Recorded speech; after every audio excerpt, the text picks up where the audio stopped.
Hello everyone, this is Aanchal Tyagi and welcome to the channel Aim with Rakesh। हम solve कर रहे हैं series में कुछ प्रीवियस ईयर एग्जाम्स पेपर्स जो हैं बायोलॉजी के, और जिसमें लास्ट जो हमने वीडियो बनाई थी उसमें लगभग 15 क्वेश्चन हमने सोल्व कर लिए थे। तो ये आप वीडियोस आपकी पीजीटी और टीजीटी बायोलॉजी दोनों ही एग्जाम्स के लिए उपयोगी हैं। तो आज की वीडियो में हम देखेंगे कुछ और क्वेश्चंस और सोल्व करेंगे उनको। चलिए शुरू करते हैं आज का video.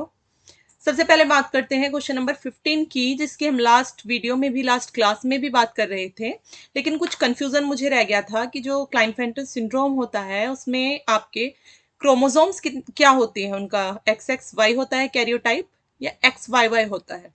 Okay, so it was X X Y, दो एक्स क्रोमोसोम एक वाई क्रोमोसोम। तो because of presence Y chromosome जो इंडिविजुअल होगा उसमें मेल कैरेक्टर डेवलप होंगे, ठीक है। लेकिन क्योंकि दो X X Y X X chromosomes भी यहाँ पर प्रेजेंट हैं तो इसकी वजह से फेमिनिन कैरेक्टर्स भी उसमें डेवलप होंगे, ठीक है। अब जो क्वेश्चन था बेसिकली ये था कि नंबर ऑफ बार बॉडीज कितनी होती है क्लेनफाइंटर सिंड्रोम में। तो वो मैंने आपको लास्ट टाइप बताया भी था कि बार बॉडीज का नंबर हम कैसे काउंट करते हैं। बार बॉडीज होती हैं हमारी total number of x chromosome minus one. Okay, जैसे यहाँ पर दो एक्स क्रोमोसोम प्रेजेंट हैं और वन माइनस करेंगे तो इक्वल टू आएगा वन। तो बार बॉडी जो है आपकी क्लेनफाइंटर सिंड्रोम की कंडीशन में एक प्रेजेंट होगी। ओके, जैसे सपोज अगर कंडीशन है ट्रिपल एक्स वाई, तो यहाँ पर कितनी बार बॉडीज हो जाएंगी, यहाँ पर है तीन X chromosome minus one equal to two, two Barr bodies, ठीक है। बार बॉडीज या हिंदी में जिनको बार निकाय बोला गया है कि क्लाइनफेल्टर सिंड्रोम में बार निकायों की संख्या कितनी है, ठीक है। तो इस क्वेश्चन का आंसर जो होगा वो होगा option number A one. Okay, I hope आप लोगों को समझ में आ गया होगा। अब बात करते हैं नेक्स्ट क्वेश्चन की, that is question number 16।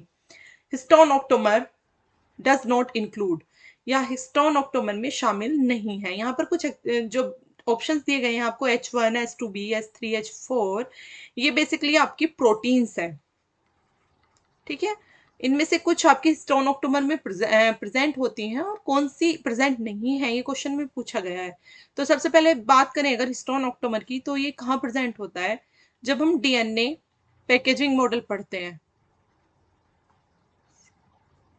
DNA packaging model मतलब कि जो न्यूक्लियोसोम है उसमें डीएनए और जो प्रोटीन है ऑक्टोमर्स हैं वो किस तरह से अरेंज रहते हैं, बेसिकली उसके रिगार्डिंग न्यूक्लियोसोम स्ट्रक्चर है। तो उसमें देखिए हिस्टोन ऑक्टोमर इसलिए है क्योंकि हिस्टोन जो प्रोटीन है उसके 8 मॉलिक्यूल मिलकर ऑक्टोमर बनाते हैं, 1 2 3 4, एंड ऐसे ही चार पीछे रहेंगे तो हम यहाँ से देख लेते हैं 5 6 7 और 8, ये पीछे वाले साइड में 3D स्ट्रक्चर बनाने की मैंने यहाँ पर कोशिश की है। तो ये जो ऑक्टोमर्स में प्रोटीन है आगे और पीछे दोनों में जो मैं यहाँ लिखने वाली हूँ सेम ही प्रोटीन रहेगी, ठीक है। जैसे कि ओके, यहाँ पर है आपकी S2A, यहाँ है H2B, this is H3 and H4। ये टाइप्स हैं स्टोन के, S2B S2A S2B S3 and H4। तो ये चारों आपकी प्रोटीन्स कहाँ शामिल है, हिस्टोन ऑक्टोमर में शामिल है। लेकिन यहाँ पर H1 इसका कहीं जिक्र नहीं हुआ है, H1 प्रोटीन का, ये हिस्टोन ऑक्टोमर में शामिल नहीं होती है। H1 प्रोटीन आपकी हिस्टोन प्रोटीन जो है वो न्यूक्लियोसोम मॉडल में जरूर शामिल है, न्यूक्लियोसोम मॉडल में जरूर शामिल है। मॉडल में क्या फंक्शन है फिर उसका अगर यहाँ पर नहीं है, तो न्यूक्लियोसोम मॉडल आप हम इस तरह से समझ सकते हैं कि जैसे कि ये माला है और इसमें जगह जगह मोती बने हुए होते हैं, इसको इस तरह से देखा जाता है कि एक माला में जिस तरह से मोती बने हुए पिरे हुए होते हैं उसी तरह डीएनए में ये जो स्टोन ऑक्टोमर है ये पिरे हुए होते हैं। अब ये जो थ्रेड है वो डीएनए है और ये जो मोती जैसी स्ट्रक्चर है वो आपकी पर्ल स्ट्रक्चर है, वो आपकी ऑक्टोमर है, स्टोन ऑक्टोमर है। ओके, तो ये हो गया आपका स्टोन ऑक्टोमर और ये है थ्रेड आपका डीएनए।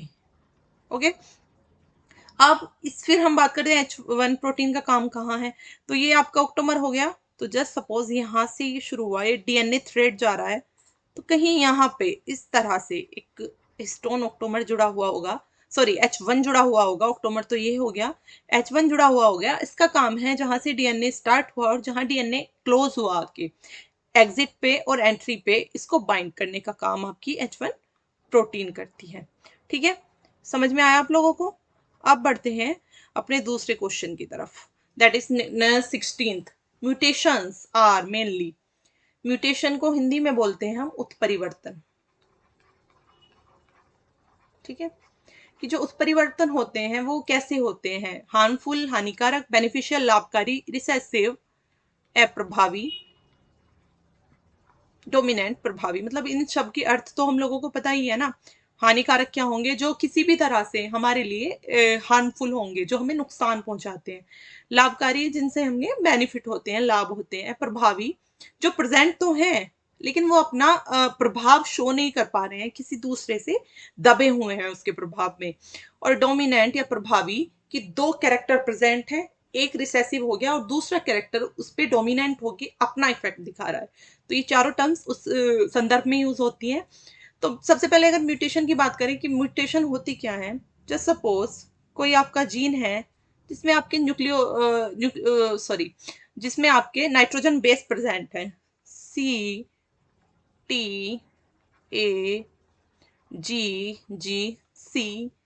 And T. ओके, अब किसी भी वजह से क्या हुआ, हो सकता है कुछ एनवायरमेंटल फैक्टर रहा हो, somatic cell and genetic cell दोनों में से किसी में भी हो सकता है। अब एक ही जगह यहाँ पर सडनली क्या हुआ, कुछ कुछ भी कारण रहा और ए जो है वो रिप्लेस हो गया टी से। अब इससे क्या हुआ, तुरंत सारी स्ट्रक्चर चेंज हो गई, क्योंकि जो एक सीक्वेंस होती है वो एक पर्टिकुलर अमीनो एसिड को डिनोट करती है। कोडोन सीक्वेंस ही तो होती है, ये कि CTA है, एक कोडोन है, GCG है, एक कोडोन है। कोडोन्स जो है वो पर्टिकुलर अमीनो एसिड को डिनोट करते हैं और एक कैरेक्टर्स को कंट्रोल करते हैं। तो अगर एक ही जगह टी आ गया ना, तो तुरंत पूरे के पूरे जीन में परिवर्तन हो गया, तुरंत म्यूटेशन हो गई, नया कैरेक्टर डेवलप हो गया। मैं अगर एग्जांपल लूँ प्लांट का, जस्ट सपोज इस डीएनए स्ट्रक्चर के साथ जो पहले वाली है, एक फ्लावर था जिसका कलर रेड था। अब ऐसा हो सकता है कि यहाँ टी आने से, जैसे ये एक पेटल है, ये फुल रेड थी, लेकिन ऐसा हो सकता है कि इस पर्टिकुलर स्पेस का कलर वाइट रह जाए और सारी की सारी रेड हो जाए। तो ये क्या हुआ, ये था म्यूटेशन का इफेक्ट। तो जो म्यूटेशन है वो हार्मफुल भी होती है, बेनिफिशियल भी होती है, दोनों टाइप की होती हैं, लेकिन ज्यादातर जो है वो बेनिफिशियल होती हैं। क्योंकि जो हार्मफुल म्यूटेशंस होती हैं वो ज्यादा लंबे टाइम तक, one generation to next generation जब पास होती हैं, वो कहीं खो जाती हैं, वो आगे अडप्ट नहीं करते हम उन लोग उनको, हमारा जो एनवायरमेंट है, जो हार्मफुल चीजें हैं उसको हम अडोप्ट ही नहीं करेंगे, तो वो आगे पास नहीं होगी। इसलिए हम बोलते हैं कि जो म्यूटेशंस होते हैं मेनली लाभकारी होते हैं। हार्मफुल भी म्यूटेशंस होते हैं, हो सकता है एक जगह जो म्यूटेशन हार्मफुल हो, दूसरी जगह वो बेनिफिशियल हो। एक सिकल सेल एनीमिया का इसमें बड़ा अच्छा उदाहरण है, सिकल सेल एनीमिया। इसमें क्या होता है, जो आपकी आरबीसीज होती हैं, ब्लड सेल्स होती हैं, वो सिक्किल टाइप की हो जाती हैं, मतलब हंसिया के आकार की हो जाती हैं इस तरह से। तो यहाँ ये जो है इसे मतलब एक कंडीशन है जिसमें एनीमिया, सिकल सेल एनीमिया की, जिसमें एनीमिया के लिए भी रेस्पॉन्सिबल है, और सांस लेने में अगर हायर एल्टीट्यूड पे चले जाएं दिक्कतें होती हैं, ब्ला ब्ला ब्ला बहुत सारी हैं। लेकिन मेन बात क्या है, देखिए ये नेगेटिव कंडीशन है, लेकिन इसमें खास बात क्या है, जो अफ्रीका है ना, वहां पर सिकल सेल एनीमिया के साथ ही ज्यादातर बेबीज जो हैं वो बोर्न होते हैं, क्योंकि जो सिकल सेल आरबीसीज होती हैं इनमें एक पर्टिकुलर प्रोटीन डेवलप हो जाती है, वो प्रोटीन मलेरिया नहीं होने देती, मलेरिया के लिए रेजिस्टेंट हो जाती है। तो वैसे नेगेटिव है ये कैरेक्टर, लेकिन यहाँ पर अफ्रीका में जाके कुछ कंट्रीज में, जैसे कुछ कंट्रीज में अफ्रीका की में जाके क्या हो गया, ये पॉजिटिवनेस बन गई उनके लिए। तो म्यूटेशंस मेन रूप से जो है हमारे लाभकारी होते हैं। ठीक है, अगर ऑप्शन होता कि हानिकारक और बेनिफिशियल दोनों, तो we can say that we will go with option, that option harmful and beneficial, but in this case we will choose the answer B, it's beneficial. Okay, बात करते हैं नेक्स्ट क्वेश्चन की, that is question number 18। In Mendelian dihybrid cross how many types of genotypes and phenotypes will be present. Mendelian dihybrid cross, जो Mendel साहब ने दो characters के साथ डाइहाइब्रिड द्वि हिंदी में मुझे शब्द याद नहीं आ रहा है पर्टिकुलर क्या होता है, बट मुझे लगता है कि आप डाइहाइब्रिड का मतलब जानते होंगे। मेंडेलियन डाइहाइब्रिड क्रॉस ने, और वरना मैं समझाऊंगी क्या होता है, कितने प्रकार के जीनोटाइप और फिनोटाइप मौजूद होंगे। ठीक है, ठीक है। इसमें पहले तो कुछ टर्म्स आपको पता होनी चाहिए क्वेश्चन को सोल्व करने से पहले। मेंडेलियन का तो आपको पता है कि जो मेंडल साहब ने आनुवांशिकी में, जेनेटिक्स में अपने काम किया था पी प्लांट पाइजम सेटाइवम के ऊपर, उसके रिगार्डिंग ये क्वेश्चन है। डाइहाइब्रिड क्रॉस मतलब कि दो कैरेक्टर्स, दो लक्षण या कैरेक्टर्स एक साथ लेके उन्होंने क्रॉस किया था। जीनोटाइप और फिनोटाइप, जीनोटाइप होता है जो जीन स्ट्रक्चर्स है उसके रिगार्डिंग, और फिनोटाइप मतलब जो हम देख सकते हैं आंखों से। ठीक है, कैरेक्टर्स जैसे कि कोई कोई लंबा है, नाटा है, गोरा है, काला है, हरा है, पीला है, कुछ भी, वो फिनोटाइप है। लेकिन जरूरी नहीं है, अगर कोई जैसे सपोज ब्लैक कलर है किसी के बालों का, तो जरूरी नहीं है कि उसके जीन जो हैं दोनों ब्लैक के ही लिए रेस्पॉन्सिबल होंगे। ऐसा हो सकता था ना कि एक वाइट के लिए था लेकिन ब्लैक उस पर डोमिनेंट हो गया, तो वो उसका जीनोटाइप है, जीन किसको उसके कैरेक्टराइज कर रहे हैं वो। लेकिन फिनोटाइप है कि वो हमें दोनों ब्लैक दिखाई दे रहे हैं इस तरह से। तो मैं आपको पूरा क्रॉस तो यहाँ करा के नहीं दिखाने वाली हूँ, लेकिन मैं आपको बताती हूँ। पेन कहाँ गया मेरा? ओके, ये रहा। हाँ जी, तो मैं आपको बताती हूँ कि दो जो लक्षण थे, जैसे कि उन्होंने लिया था राउंड येलो, जब हम डिटेल में पढ़ेंगे पूरा मेंडल तब पढ़ेंगे इसको। राउंड येलो था एंड रिंकल्ड ग्रीन था दूसरा करेक्टर, रिंकल्ड ग्रीन, हिंदी में पीला गोल और हरा झुर्रीदार। पीला गोल, और ये सीड या पोड टाइप थे, हरा झुर्रीदार। ठीक है, तो जो इसमें मैं डायरेक्ट ही बोलती हूँ, नो टाइप के तो जीनोटाइप्स बने थे, मतलब कि जो जीन्स थे उनके ग्रुप्स, और फिनोटाइप केवल चार थे। ठीक है, मतलब जो लक्षण थे उसमें दिखाई देने के आधार पर चार ही लक्षण थे, और आपके फिनोटाइप्स जो थे वो चार थे, जीनोटाइप नौ थे। अब फिनोटाइप में क्या क्या आपके गुण आ गए थे? पहला तो आ गया था राउंड येलो, यहाँ लिखती हूँ राउंड येलो, कुछ बने पौधे आपके। दूसरे राउंड ग्रीन बने, कुछ रिंकल्ड येलो बने, एंड कुछ रिंकल्ड ग्रीन बने। ठीक है, तो ये चार फिनोटाइप हो गए, मतलब चार कैरेक्टर्स हमें दिखाई दिए थे, और अलग अलग 9 टाइप के फिनोटाइप बने थे, जिसमें रेशियो था 9:3:1 का। ओके, चलिए इसका आंसर भी हमें क्लियर हुआ, that is B, no and four respectively, 9 and 4 respectively. देखते हैं next question, that is 19th। Soil less culture of plant is called, कि बिना मिट्टी के जो पादप हैं उनका संवर्धन क्या कहलाता है? इसकी हिंदी ये है कि बिना मिट्टी का यूज किए, बिना मिट्टी का प्रयोग किए पादप संवर्धन क्या कहलाता है? ओके, ऑप्शन ए कहता है कि हॉर्टिकल्चर, पोमोकल्चर, हाइड्रोफोनिक्स एंड एक्वाकल्चर। तो ये एक खेती की नई पद्धति है जिसमें सॉइल का प्रयोग ना करके वाटर प्लस न्यूट्रिएंट्स या मिनरल, जो भी आप शब्द यूज करना चाहें, न्यूट्रिएंट्स या मिनरल, ओके, इनको यूज किया जाता है। इसमें एक तरह से पानी में खेती की जाती है, डायरेक्टली पानी में न्यूट्रिएंट मिला दिए जाते हैं और उसमें पौधों को रोप दिया जाता है। तो हाइड्रो शब्द जो है इसका अर्थ ही होता है water.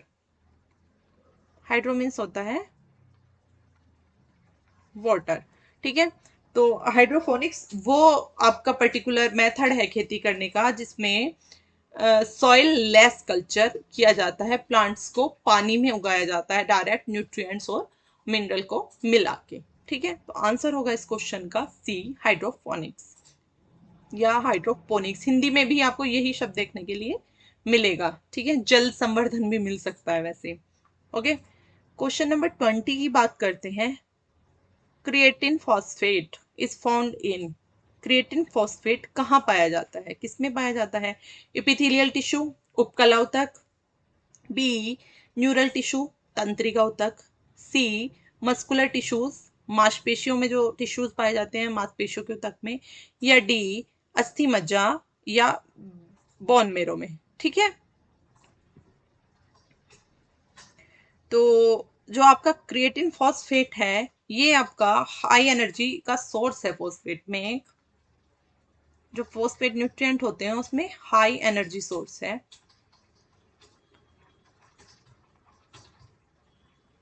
High energy source of phosphate, और ये हमारे मस्कुलर टिश्यूज में पाया जाता है, मसल्स में पाया जाता है, मसल्स या मांसपेशी ऊतक में, मांसपेशी ऊतक में। ठीक है, इसमें ज्यादा कुछ समझने का है नहीं, ये डायरेक्ट पॉइंट ही है कि आपका क्रिएटिन फॉस्फेट कहाँ पे पाया जाता है। अगला क्वेश्चन देखते हैं क्या है।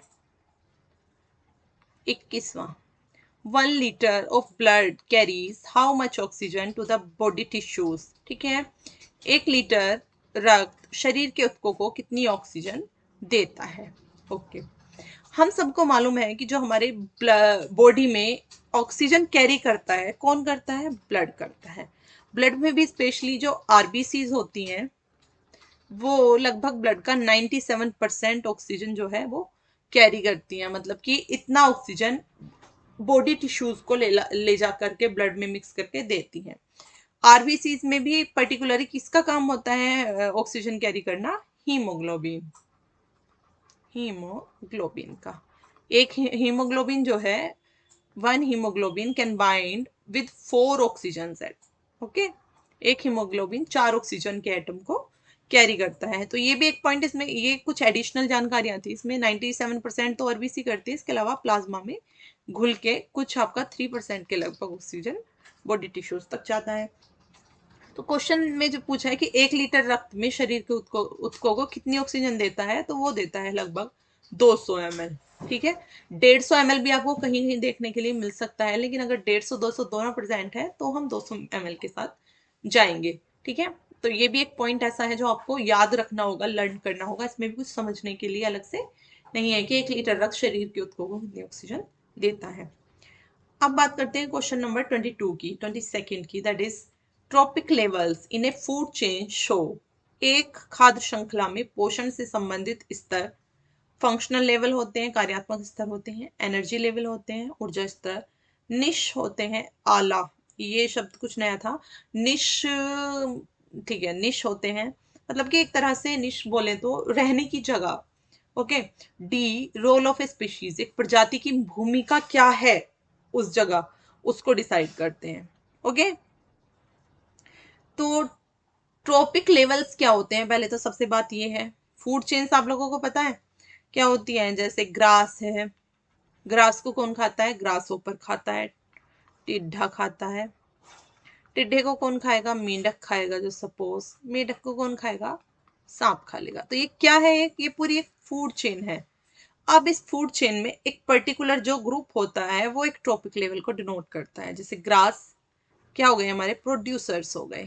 ठीक है, टिड्ढा, टिड्ढा क्या हो गया? हमारा प्राइमरी, प्राइमरी वो हो गया कंज्यूमर। मेंढक क्या हो गया? सेकेंडरी कंज्यूमर हो गया। सांप क्या हो गया? टर्शरी कंज्यूमर हो गया।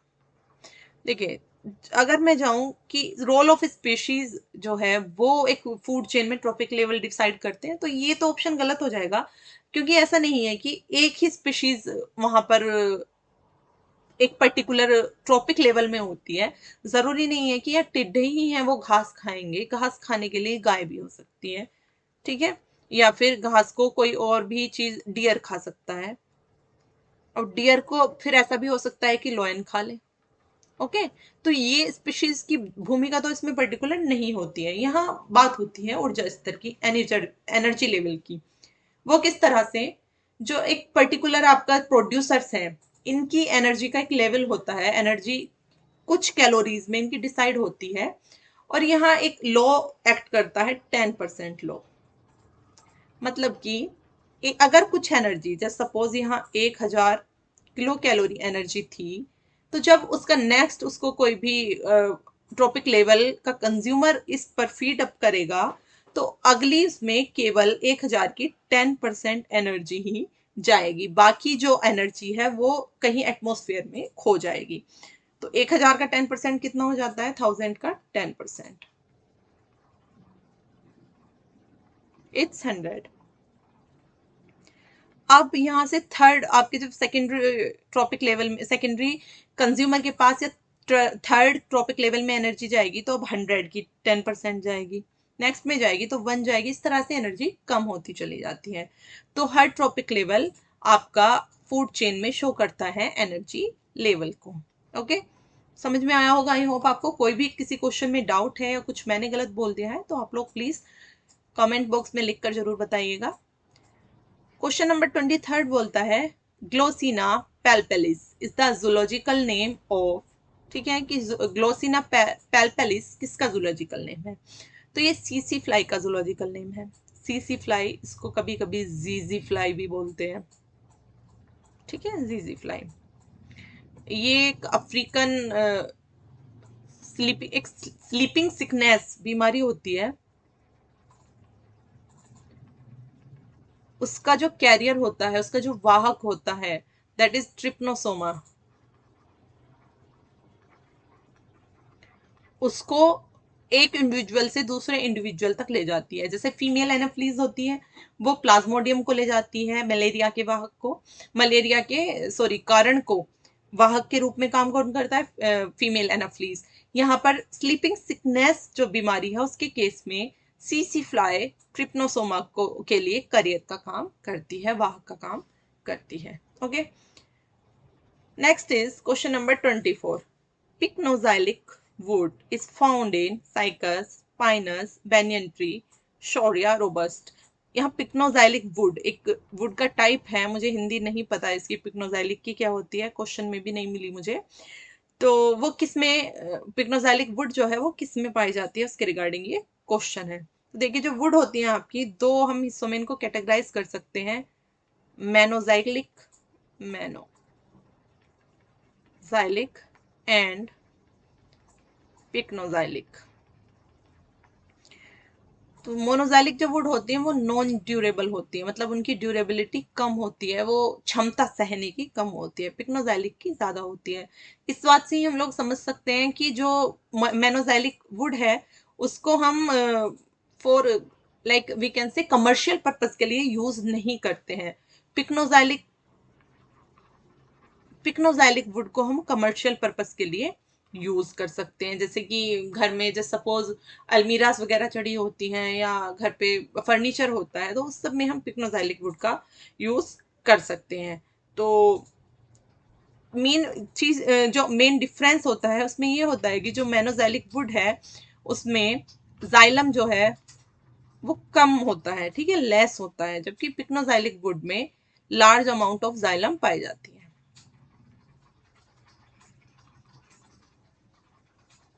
पिक्नोजाइलिक वुड का आपका एग्जांपल है पाइनस, एंड मेनोजाइलिक में आपका आ जाता है साइकस, ठीक है। तो इसके कुछ ये इनके बीच में डिफरेंस है छोटा सा, और पिक्नोजाइलिक वुड कौन सी है इसमें? पाइनस है। ओके, चलिए अब देखते हैं next question, that is 25। Bath sponge is, फिर से हमारा ये जो केवी की वीडियो है उसके रिलेटेड क्वेश्चन है, उसमें हमने बात कर चुके हैं बाथ स्पंज की। स्पंजेस कौन होते हैं? हमारे पोरीफेराज होते हैं, मतलब कि जो इन्वर्टिब्रेट्स में पहली हम फाइलम पढ़ते हैं that is porifers, pore bearing animals, जिनमें छेद होते हैं, पोर्स होते हैं, pore bearing animals like this.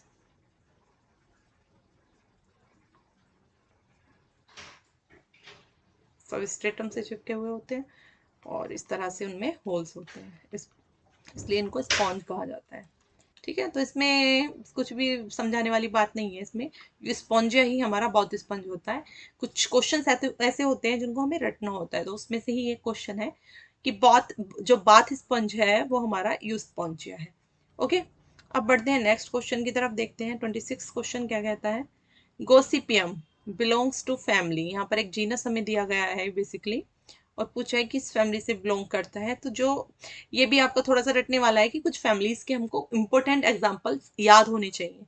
जैसे सोलेनेसी किसके लिए जानी जाती है? आलू के लिए जानी जाती है। एस्ट्रेसी किस लिए जानी जाती है? कमेंट बॉक्स में बताइए जरा लिख के, एस्ट्रेसी को किस लिए जानते हैं। मालवेसी जो है हमारी जानी जाती है स्पेशली ओकरा, कॉटन, दो चीजों के लिए। तो ये जो कॉटन है ना, ये गोसिपियम का ही जीनस है आपका कॉटन। इसके लिए, इसके अलावा एक और कॉमन सा बड़ा एग्जाम्पल है हिबिस्कस। हिबिस्कस, इसको गुड़हल बोलते हैं हम लोग। ओकरा भिंडी होती है, और ठीक है। तो मालवेसी जो है इन दो तीन चीजों के लिए जानी जाती है। ये क्वेश्चन तो इस तरह से ही होते हैं कि हमको किसी पर्टिकुलर फैमिली के पर्टिकुलर ऑर्गेनिज्म है, अगर प्लांट, अगर एनिमल्स के लिए तो ऑर्गेनिज्म पता होने चाहिए, और अगर प्लांट के लिए है तो उसमें कौन कौन से उसके कैरेक्टर्स जो है, प्लांट जो कैरेक्टरिस्टिक प्लांट्स हैं उनके नाम हम लोगों को मालूम होने चाहिए। ओके, अब बात करते हैं क्वेश्चन नंबर 27 की, that is synsacrum bone is the feature of. जो सेंसिक्रम बोन होती है ये आपकी बर्ड्स जो उड़ सकती हैं स्पेशली, उनका एक फीचर है। ये प्रोवाइड करती है उन्हें कम वेट, ठीक है, लेस वेट रखने के लिए ये बोन प्रेजेंट होती है। ये बेसिकली बोन होती क्या है, जो हमारी थोरेसिक बोन्स होती हैं, मतलब कि हमारे थोरेसिक रीजन की पूरी रिब्स वगैरह होती हैं, thoracic veins, sorry thoracic bones, thoracic bones plus lumbar bones, lumbar vertebrae, lumbar bones, ये सब आपस में जुड़कर क्या होती है, एक बोन बना लेती हैं टिपिकल। अब इससे क्या होता है, एक बोन बनने से जो जैसे थोरेसिक बोन्स है उनको फंक्शन करने के लिए अलग मसल्स चाहिए, लंबर बोन्स को फंक्शन करने के लिए अलग मसल्स चाहिए। तो उससे क्या होगा, उससे बॉडी वेट पर इफेक्ट पड़ेगा। जितनी ज्यादा मसल्स हो जाएंगे उतना ज्यादा बॉडी वेट इंक्रीज होगा। और आपकी बर्ड्स की स्पेशलिटी क्या होती है कि उनको वेट कम करना, ताकि उनको फ्लाई में हेल्प मिल सके, क्योंकि वो तो उड़ने के लिए अडेप्टेड है। इसलिए ये सारी वर्टिब्री आपस में फ्यूज होकर, ये सारी बोन्स आपस में फ्यूज होकर एक बोन बना लेती हैं, जिसको बोलते हैं हम सिंसेक्रम बोन। ठीक है। एक बोन और होती है इसमें, विश बोन, अगर पूछा जाए आपसे विश बोन, तो ये भी आपकी बर्ड्स का एक कैरेक्टर है, बर्ड्स में प्रेजेंट होती है विश बोन। ठीक है, तो जाएंगे हम ऑप्शन नंबर 3 के साथ, दैट इज फ्लाइंग बर्ड्स। बात करते हैं 28th क्वेश्चन की, that is seed habit is observed in.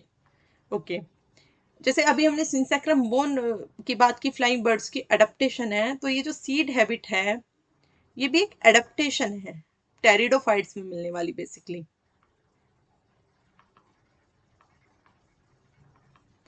और ये एडेप्टेशन क्या है कि जो इनमें स्पोर्स होते हैं, जो सीड्स होते हैं, स्पोर्स, वो 2 टाइप्स के होते हैं।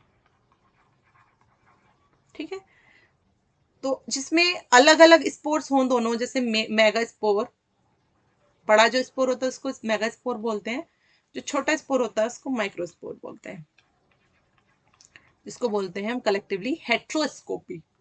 ओके, एक टर्म हो जाती है इसके लिए, हेट्रोस्कोपी। और जो इसके अलावा और भी जो स्पोर्स होते हैं वो होते हैं होमो, मतलब कि दोनों सेम है। तो हेट्रोस्कोपी जो जीन्स होते हैं, सॉरी जो स्पोर्स होते हैं, वो माइक्रोस्पोर और मेगास्पोर है, और यही आपकी सीड हैबिट को डिनोट करते हैं। अब ये जो कैरेक्टर है, ये पर्टिकुलर 8 आपके ऐसे जीनस हैं टेरिडोफाइट्स के जिसमें पाया जाता है, जिसमें से मेनली मैं आपको बता देती हूँ। एक तो आपका स्लेजिनेला हो गया सबसे पहले, जो कि इस क्वेश्चन में आंसर भी है, स्लेजिनेला। एक मार्केंशिया में होता है, मार्केंशिया, और एक होता है आपका अजोला में।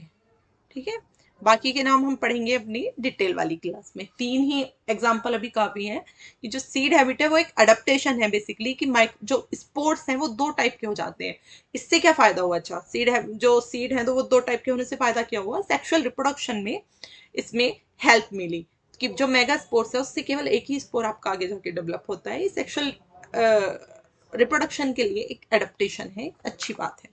ठीक है, लास्ट क्वेश्चन है हमारा, Meselson and Stahl used which radioisotope for their experiment? सबसे पहले तो एक एक्सपेरिमेंट जो करने वाले साइंटिस्टों का नाम दिया हुआ है, इन्होंने एक्सपेरिमेंट क्या किया था, किससे रिलेटेड है, तो ये आपका रिलेटेड है डीएनए की जो सेमी कंजर्वेटिव नेचर होता है ना, सेमी कंजर्वेटिव नेचर, या हिंदी में बोले अर्थ संरक्षी प्रकृति। ये एक मॉडल दिया था वॉटसन एंड क्रिक ने, उस मॉडल के ऊपर मिजलसन एंड स्टोहुल ने एक्सपेरिमेंट किया था, वॉटसन एंड क्रिक।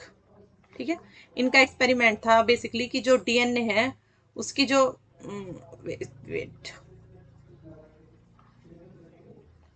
हाँ जी, इन्होंने बताया था कि जो डीएनए है जो इसकी स्ट्रक्चर है वो अर्ध संरक्षी होती है, मतलब कि अगर दोनों स्ट्रैंड्स को अलग कर लिया जाए, सेमी कंजर्वेटिव में क्या होता है कि दोनों स्ट्रैंड्स को अलग हम अलग अलग कर देंगे, सपोज यहाँ से अलग कर दिया, ये अलग हो गया, ये अलग हो गया, तो कुछ टाइम बाद वो अपना कॉम्प्लीमेंट्री स्ट्रैंड बना लेंगे, कुछ टाइम बाद वो अपना कॉम्प्लीमेंट्री स्ट्रैंड बना लेंगे बेस पेयर के उसके साथ, बॉन्ड बना के बेस पेयर्स आपस में कॉम्प्लीमेंट्री स्ट्रैंड बना लेते हैं, और यही अर्ध संरक्षी प्रकृति है, मतलब कि डीएनए का एक स्ट्रैंड हमेशा कंजर्वेटिव रहता है, संरक्षित रहता है। तो इस पे जो रेडियो आइसोटोप यूज किया था वो था N15, नाइट्रोजन 15 का। ओके, तो ये थे आज के कुछ क्वेश्चंस जिनमें हमने बेसिकली डिस्कस किए थे यूपी टीजीटी पीजीटी के लिए। आई होप आप लोगों को समझ में आए होंगे और पढ़ने में अच्छा भी लगा होगा, मजा आया होगा। कुछ भी अगर आपको कंफ्यूजन है क्वेश्चंस के रिगार्डिंग तो आप लोग कमेंट बॉक्स में लिखकर हम लोगों को छोड़ दीजिएगा, हम आंसर जरूर देंगे। मिलते हैं अपनी नेक्स्ट वीडियो में, तब तक के लिए थैंक यू, बाय बाय।